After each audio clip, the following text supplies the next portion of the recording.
प्रिय महोदय साक्षी, तुमच्या भिंगधारी एनका मागे लपलेले मृगनयनी डोळे आणि गुलाबाच्या पाकळ्यांसारखे ओठ पाहून माझ्या मनातले फुलपाखरू त्यावर भिरभिरण्याचे स्वप्न पाहू लागलेत.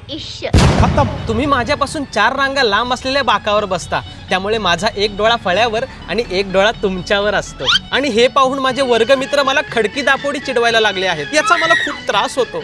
तर कृपया करून तुम्ही माझ्या बाजूच्या बाकावर बसाल का? हवं तर तुमचे सगळे गृहपाठ मी लिहून देत जाईल. सेक्सी. काय?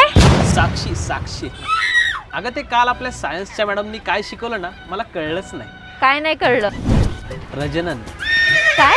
अगं रिप्रोडक्शन. तू मॅडमला जाऊन विचार ना. तू शिकव ना एकांतात. म्हणजे कसं मी स्टडी मटेरियल पण आणेल. पेन, पेन्सिल, खोड रबर.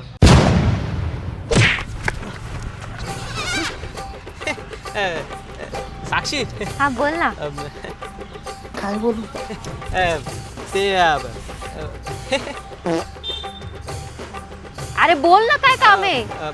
ते पावडर लावते का तू? हे काय रुमाला पावडर आहे. खिचडी भात भारी होता ना आजचा. कुछ भी. अरे बोल ना. ती पूजा मला बोलली तुला हे आवडतं. फुलचंद. सॉरी.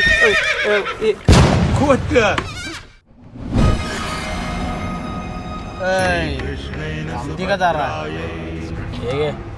हे काय? वाच की. हे काय? हे काय म्हणजे दिसत नाही का? आवडती तो आपल्याला. लवशिप देते का? माझ्या भावाला कळलं ना, दोघांना मारेल. अरे एवढं काय त्याच्यात? त्याला घेतो ना आम्ही पोत्यात. नको नको. हे संजय, ते हिचं नाव काय रे? कोणाचं? अरे ती नाही का तिच्या दातात 1.5 किलोमीटरची फट आहे. अच्छा, अपूर्वा. हा चल, त्या अपूर्वालाच प्रपोज मार तुझ्या. काय बोलू? अरे बोल ना काहीतरी. ते अप्परपी खेळायला येते का? येडाय का रे तू? जाऊ दे ती छान.